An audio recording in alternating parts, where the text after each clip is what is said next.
In honor of the King's second-year coronation anniversary, we embark on a profound exploration of the reign of this extraordinary figure. His Royal Majesty, Oba Professor Saka Adelola Matemilola FNSE Otileta VII. Kábíyèsí o, ọmọ Olowu Odùrú, ọmọ Ajíbọ́sìn, ọmọ Èpè Ọjà, ọmọ Òtòǹpòrò Olówu, òwú kì í ráró, àwí ìmẹ́nu kúrò ń tòwú.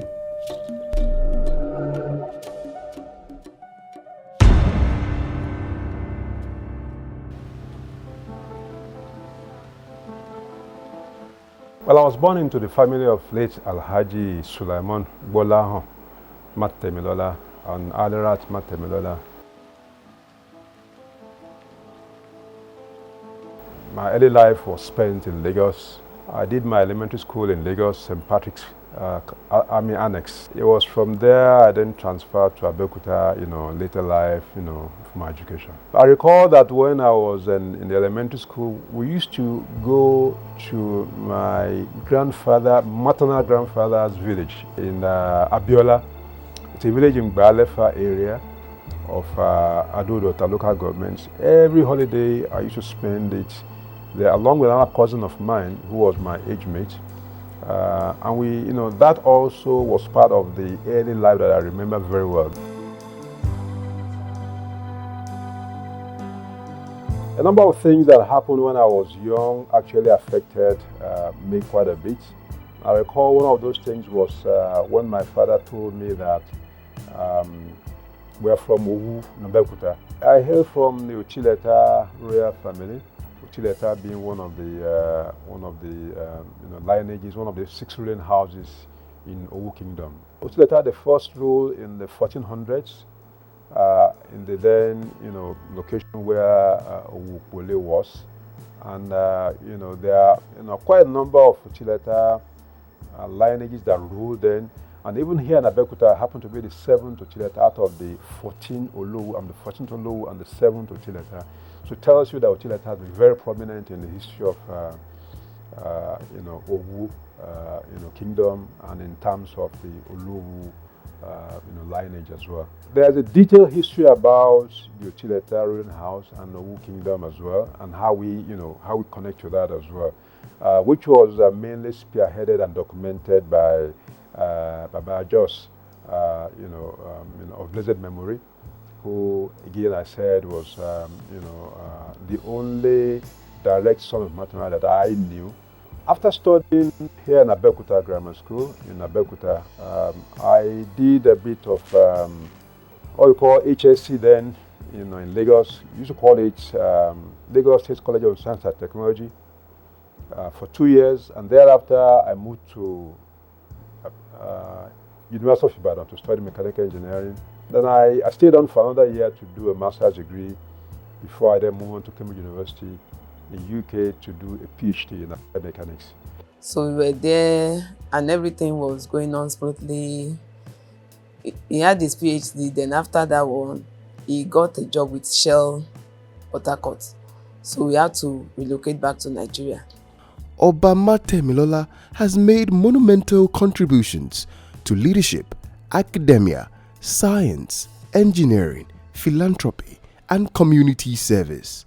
His illustrious career has earned him reverence both locally and internationally from eminent individuals and venerable institutions. When I came back to Nigeria in 1996, I loved academics, but I was kind of concerned that if I stayed in academics, I'll be limiting myself in terms of the scope, the breadth, my experience, and my reach. So what I decided to do was to straddle both the industry and the academia. My good friend, Professor Joseph Ajienka, who was the Vice Chancellor eventually at University of Port Harcourt, invited me to be a visiting scholar at the Institute of Petroleum Studies in Port Harcourt.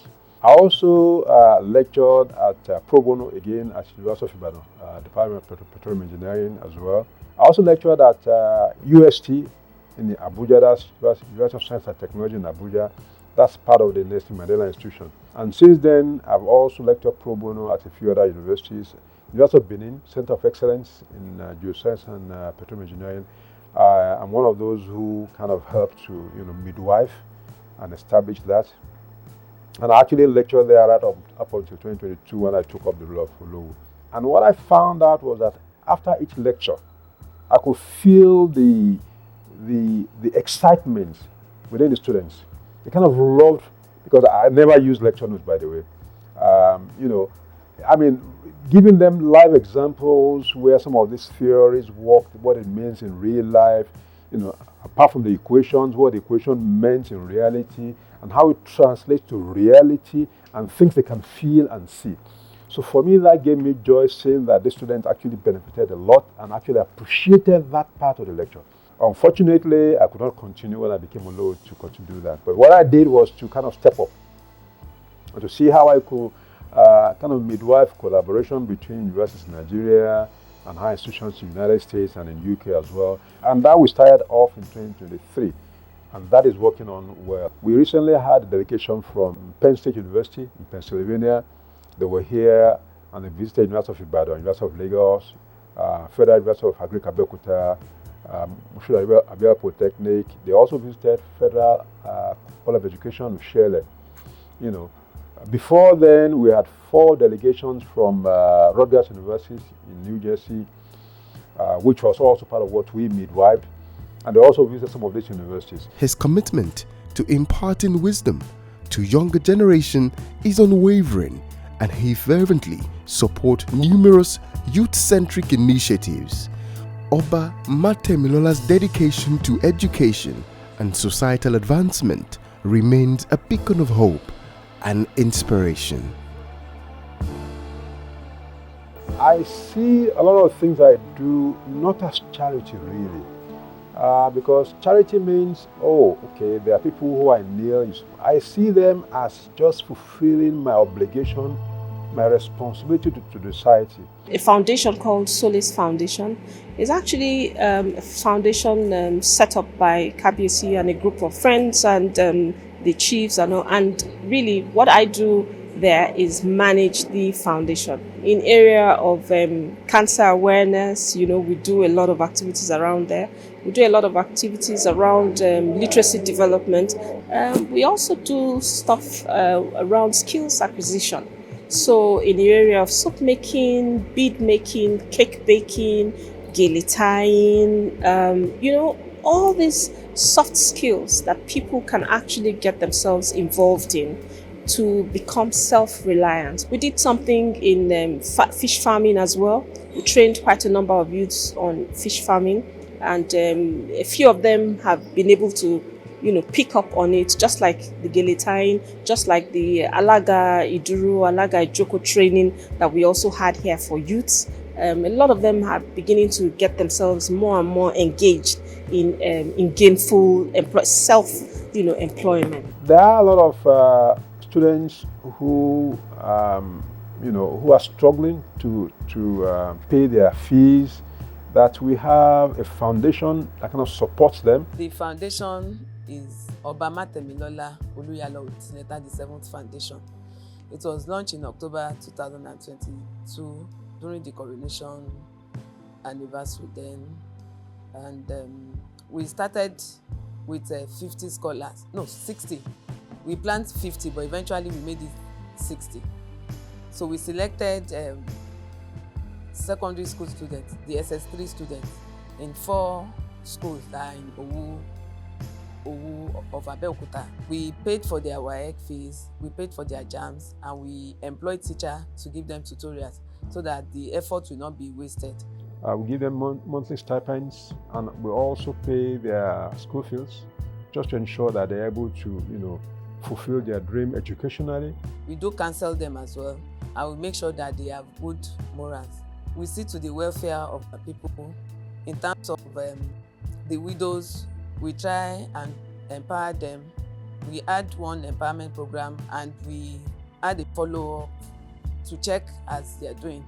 Most of them are performing well, and they are very happy with the program. So a lot of activities like that.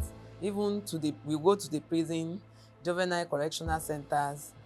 Just of recent, we just had a training about adire making, and they were so happy.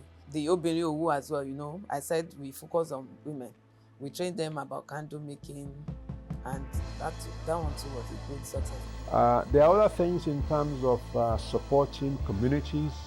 Water is one of the main problems we have in Abeokuta. It's a very big challenge.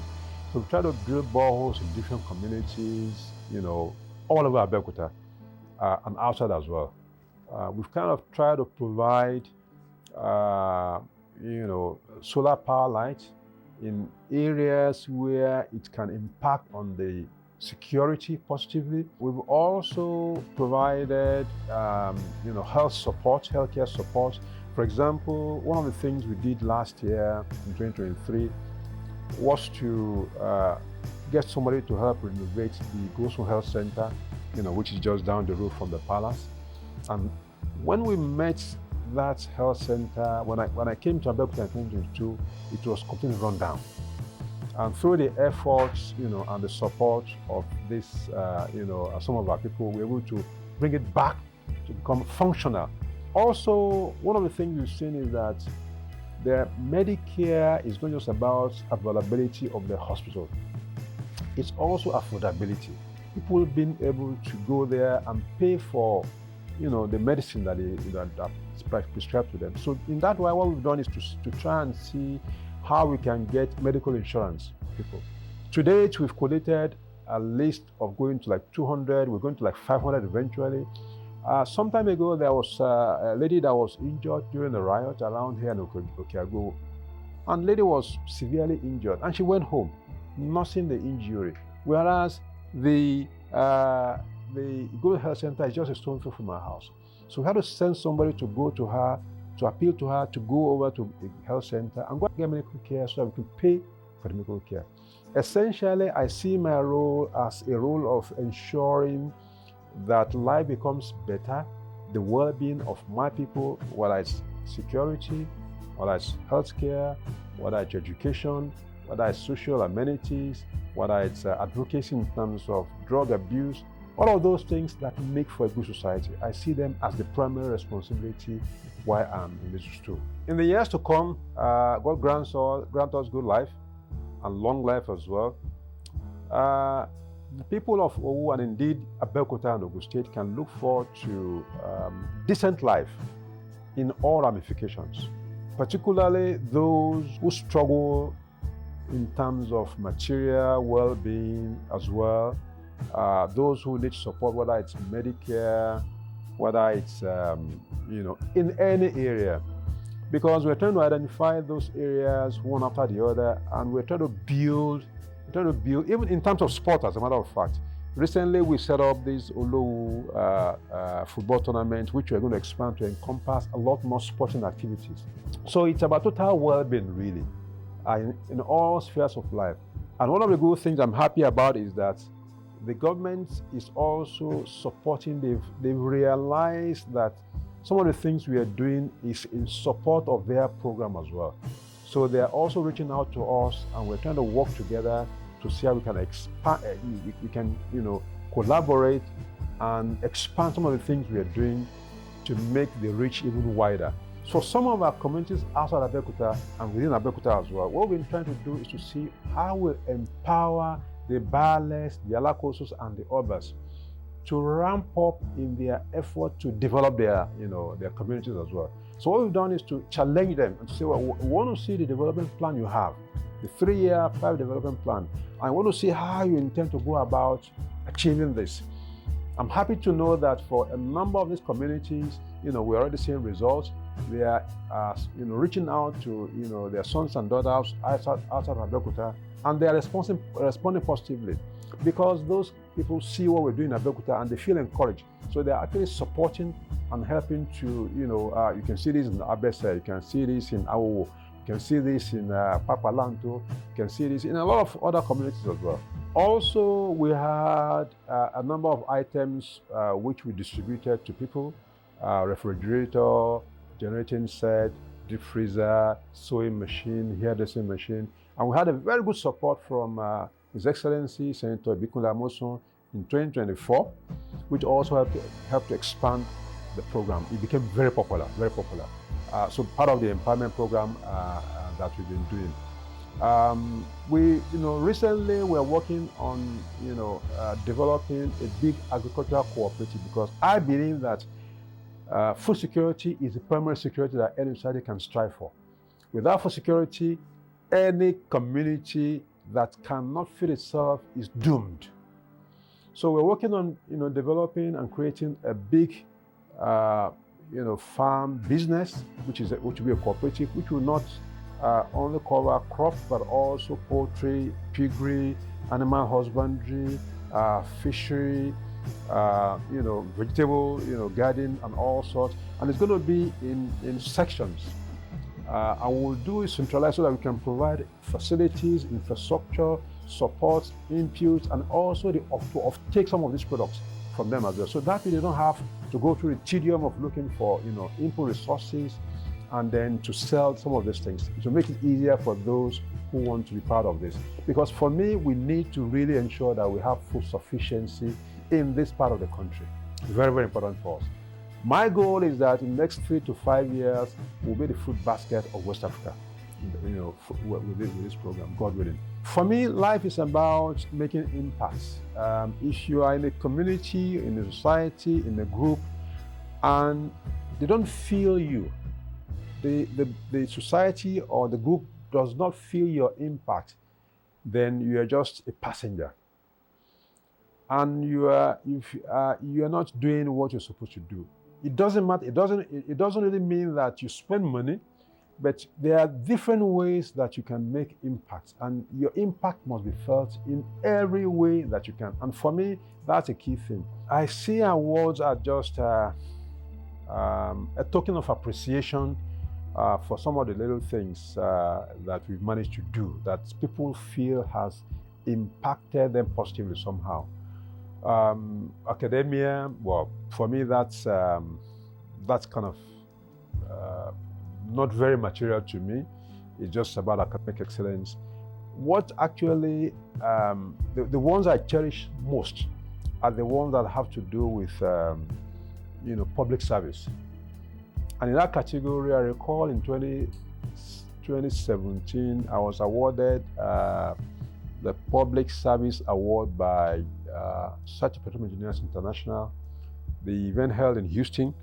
And that was for me a very huge one, because that will recognize the effort in terms of humanitarian services, public services, the kind of things we do in universities, trying to support universities pro bono, and also, personal efforts, granting scholarship to students, supporting widows, supporting, orphans, a kind of culmination of all of those things, which was the basis for that award. I feel very proud about that.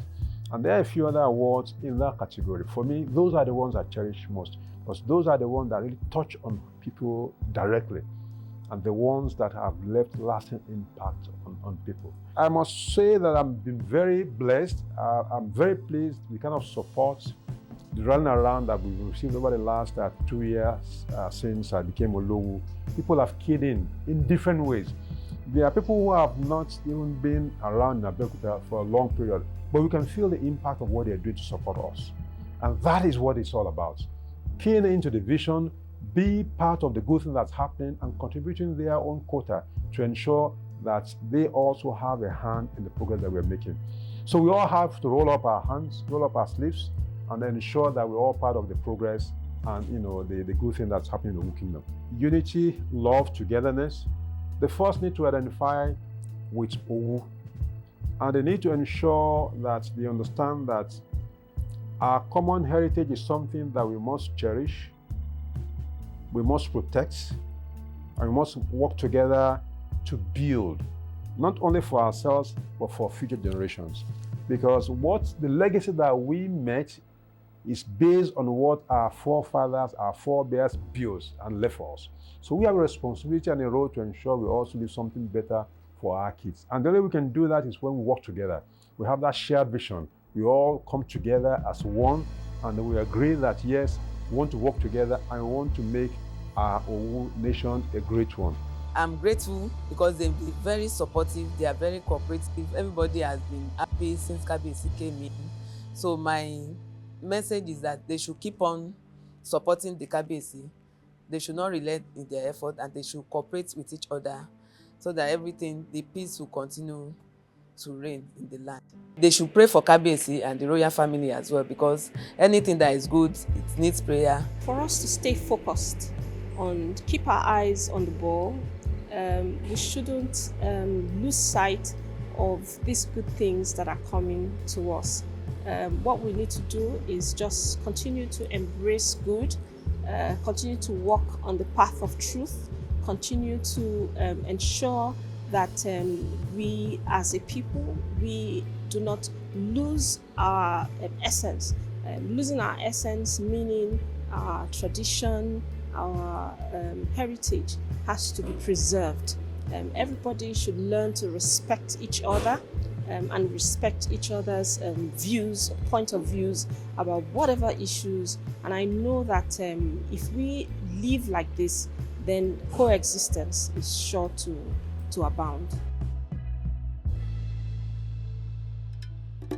Kábíyèsí o, olórí ìlú mokori adé mokolori láàfin ọba Olowu òdúró ọmọ ajíbọ̀sí ọmọ aṣọ́rọ̀gbìn ọmọ Olowu òdúró ọmọ ajíbọ̀sí ọmọ ààrẹ mò ń tàwọn kò jẹ́ tójú ọmọ arígbá láwọn wò ní wọ́n ń korí kí ilé àwọn bàbá tó bí ọlọ́mọ gangan ọmọ òdúdú ọmọ ọ̀dẹ̀dẹ̀ ọmọ lágùn ààrẹ ọmọ arọ́wọ́ mẹ́rin wá gbéyẹ nídòwú ọmọ ọ̀làbẹ́nìjọ ọmọ láàdì ọmọ ajírí nímọ̀sá nílé tọ̀run ọmọ làágẹ̀ ọmọ lágídí ọmọ ọ̀ṣọ́gbè ọmọ onígbòrúurú àjòjì ọgbọ́dọ̀wọ̀ alájòjì èyí tó bá wọgbọ́ bàbá rẹ̀ ẹ̀bọ̀rà ní fíjẹ ọmọ onítótótó wẹ́rẹ́wẹ́rẹ́ igbó orúmọlẹ̀ tí lè pa ní jàjèjì lọ bàbá oníkálukú gbòòròyè wọn dádé owó bàbá oníkálukú gbòòròyè wọn tẹ páyì ìlẹ̀kẹ̀ má tẹ̀ mí lọ́lá gbòòròyè oyó wáyàbá nínú àgbo ọmọ adádé gẹ̀ẹ́sì ọmọ adádé gbòòròyè tí wọ́n ń porí kí ilé àwọn bàbá tó bí ọlọ́mọ ọmọ sọ́sọ́ gbáyì gìgì ọmọ sọ́sọ́ sílẹ̀ dòye ọmọ sọ́sọ́ kó wù wọ́n sán ọmọ yẹ̀gẹ̀ kó wo lórí yẹ̀ ní mọ̀sá níyìn ìlọ́kọ́ ní ọmọ àrélù ẹrú mọ̀sá ọmọ àjọba lólere ìtẹ̀tùtẹ̀rí òun ọjọ́ba lóhun ẹ̀rọ ọmọ dárí ọmọ dápá ọmọ pánládà ọmọ àrídà mímú bíbànà rẹ̀ lórí ó lẹ ní fóun lọ́mọ làálùpá ìlọ́kọ́ onídàárara jáwéjáwé ilé ìlọ́kọ́ ẹ má máa já sígọ̀sígọ̀ lè wọbẹ̀ ọmọ akéta lọ́nà òsì Olowu òdúró ọmọ ajíbọ̀sí owó òdúró ọmọ aṣọ́rọ̀gbìn ìmọ̀ ewé ọdọ́ balẹ̀ oró kàngó ògìjó balẹ̀ oró gbàrànà èwo ní ọ̀dàgbà tí ò ní sí yan ọmọ ńlá bẹ́ẹ̀ níjọ ká.